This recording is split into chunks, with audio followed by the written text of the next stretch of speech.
What's good? It's your boy Jay. That's me.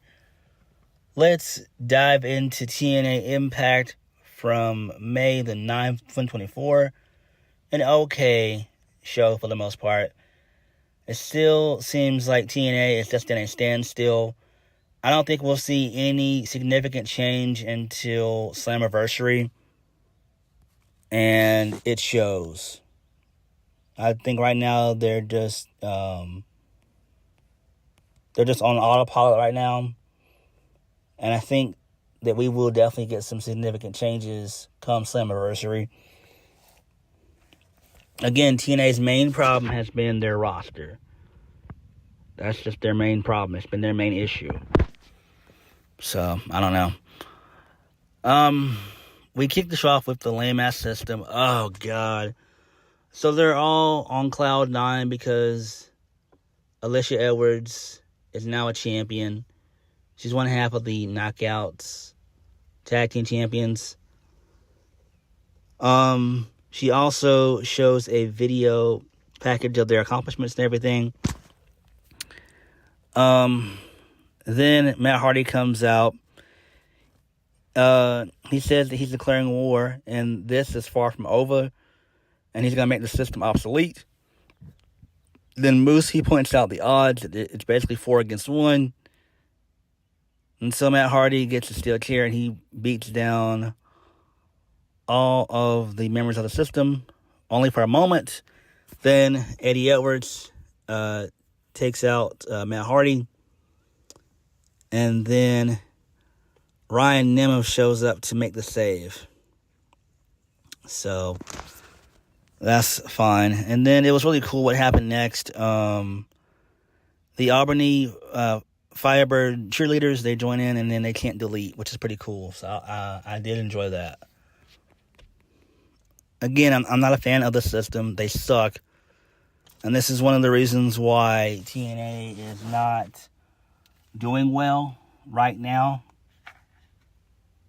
And again, I still don't think that Matt Hardy is going to be the one to dethrone Moose. I think that's going to go to probably Jinder Mahal. He more than likely should make his debut at Slammiversary, since it is going to be in Canada. So I do think that he'll probably show up. And I think that Moose will probably be champion up until Bound for Glory. So that's my prediction. I mean, I know it's a bad prediction, but it is what it is. Moving on. So, Chris Bay, he had a backstage interview with Gia Miller. So, Chris Bay is asked if there's any resentment towards Ace Austin for questioning his loyalty. Chris Bay assures Gia Miller that all is well within the team. So, Ace Austin remarks that he would be X Division champion if he had better support, but now they're ready to teach Trent, Seven, and Speedball Mike Bailey a lesson. Okay, that's fine, I guess. Again, the ABC, they deserve better. I really think that they would be better in NXT. I really do think they need to be in NXT. Because TNA just doesn't give a single fuck about these guys. These guys have been tag champions a couple times. They've been X Division champion a couple times as well. And I don't know why they haven't been moved up the card. I just don't understand why. I don't. But such is life. Moving on. So it's Santana Marella. He's backstage. The system, they barge in. They demand action against what Matt Hardy and Brian Nemeth did to them. And then Santino says that he's going to have an announcement that's going to address their concerns. Oh, God, this sucks. Ugh. First match of the night, First Class versus FBI. First Class, they get the win, which is great. So, Rich Swann and AJ Francis, they're on cloud 9, and I actually like the duo. I just wish that Rich Swann would just shave his head. You know, get rid of them fucking dreads, dog. It's time for that stuff to go. It ain't you. It ain't you, bruh. Moving on. So Santana Marella, he is confronted by Jake something, who's pissed off. He's upset about what happened at Under Siege, which a lot of chaos ensued. So the Rascalz, they barge in. They're equally as furious. Both parties begin to argue and demand action. And then Santino swiftly grants their wish. Lame-ass Diener walks in. He's going to team up with the Rascalz. Oh, my God. Diener sucks. Please get this sack of shit off my television. I'm so ready for him to be a backstage producer. It's not even funny. Him, Frankie Kazarian, Moose, Eddie Edwards, Alicia Edwards, Frankie Kazarian, Josh Alexander. Get those guys up out of here. Please. Damn. Moving on, Step the Lander and Khan. They join Alan Angels on the sound check. This is like his, I guess, 5th episode. Not really all that important. So Alan Angels mistakenly assumes that Step the Lander and Khan are dating, which is not true. So that offends Khan. And then he shoves Alan Angels out of the frame. So Step the Lander, she's puzzled and asks if he and Angels were friends. And then Big Khan gets fed up and then he dips out. So Khan beats up his security, he shoves them and everything. And Step the Lander and Khan walk off set. That was the segment. Ugh, this sucks. Ugh, not good. Moving on. So the Rascalz, they defeated Jake something and Diener. The match was made into a Albany Tornado tag match. Who cares? It's not all that important. The Rascalz win, which is great. Jake something deserves better. Again, he's another person that would do well in NXT. I think Jake something is 32? That's still fine. He could still, do well. I could see him being North American champion, maybe NXT champion. I could see him on the main roster, Raw or SmackDown. I could see him as a U.S. champion or an IC champion. Maybe even the World Heavyweight Champion on Monday Night Raw. I think that would be great. But Jake something has all the tools to be a main event guy, to be a top main event guy, a top player.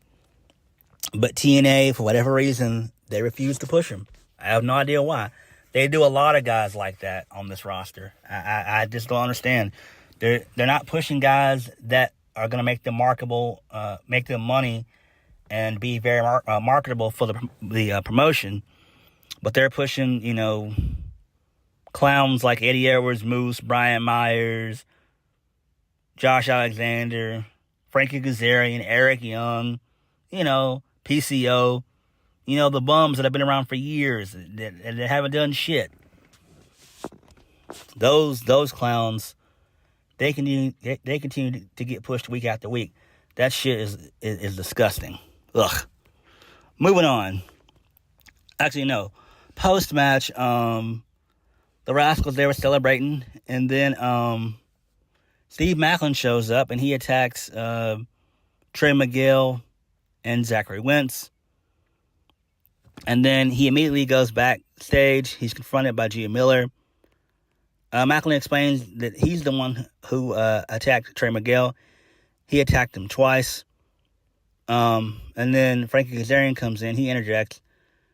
He suggests that Steve Maclin's lack of focus at Under Siege was due to this very reason. And basically,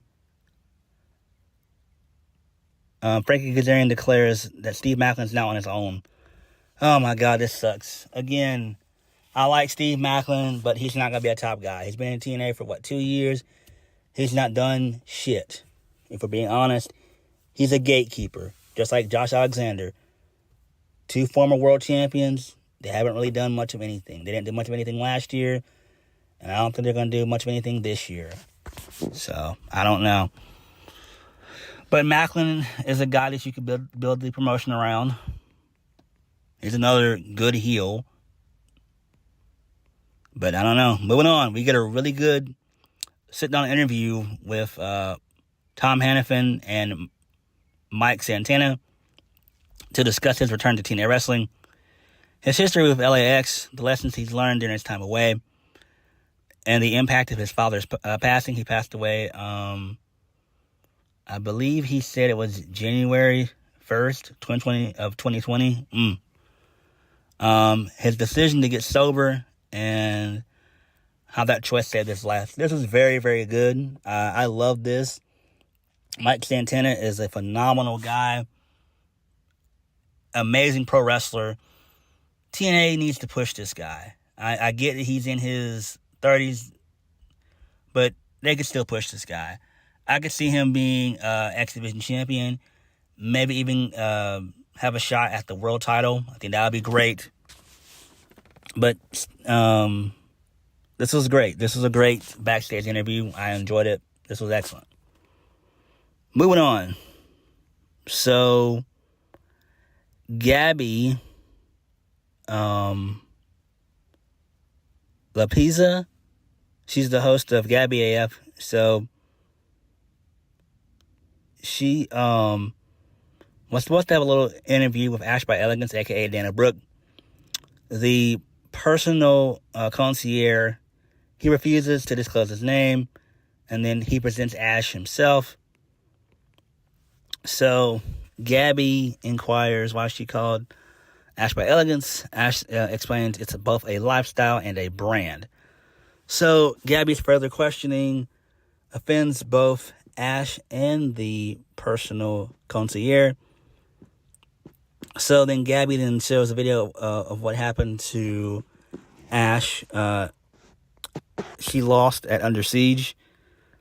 So this infuriated Ash, who blames the referee for stealing her necklace. And then Gabby reveals that TNA management has agreed that she can have her jewelry returned, but only if she defeats Xia Brookside next week. And Xia then comes out,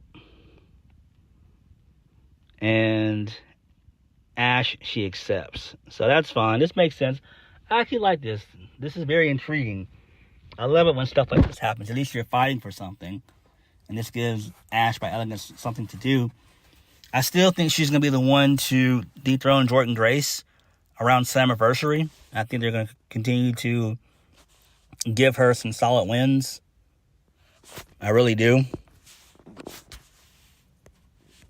But this was an okay little segment. Moving on. Joe Hendry, he appeared on Heart Radio to discuss the success of his song, I Believe in Joe Hendry, which was great. What is not great is Santino. He made the announcement it's going to be a major event pitting 8 TNA champions with a team of Super 8 all-stars. So the team of 8 is going to consist of Moose, Eddie Edwards, Alicia Edwards, Master Savage, Brian Myers, Jordynne Grace, Mustafa Ali, and Loretta Kidd. Basically all the champions. They're going to face off against Eric Young, Step DeLander, Matt Hardy, Sami Callihan, Joe Hendry, Ryan Nemeth, Danny Luna, and Jody Surratt. This is absolute dog shit. Why the fuck would Santino Marella book this? This is absolutely a clusterfuck. This is lame. This is absolutely lame. Like, come on, bro. This is dumb. There's no stakes in this match. It's just there just to be there. This is retarded. Moving on. Jonathan Gresham. He defeated Will Ferreira, which was great. I love what they're doing with Jonathan Gresham. He basically spit ink into his hand, and then he choked out Will with it, which was great. So he did like a mandible claw. I loved it. I love it. I love what they're doing with Jonathan Gresham. It seems like he's going a heel route, like a dark heel route, which is great. I love it. And this makes perfect sense. Moving on. So Gail Kim is spotted exiting. My bad. Moving on. Gail Kim is spotted exiting a car and walking down a gravel path, approaching Giselle Shaw, who is meditating. Oh my God. And then Gail Kim firmly states, we need to talk. This is lame. I really don't understand why they're pushing Giselle Shaw. I just don't get it. Moving on, let's listen to the main event, ABC versus Speedball Mountain. Speedball Mountain gets the win, which sucks. So basically next week, it's going to be Trent 7 versus Speedball Mike Bailey. The winner of that would be the new number 1 contender to face Mustafa Ali at Under Siege. This sucks. ABC, they lost. I really don't understand why they had to lose. Speedball Mountain, they're not over, and they're not a good tag team. They're just not.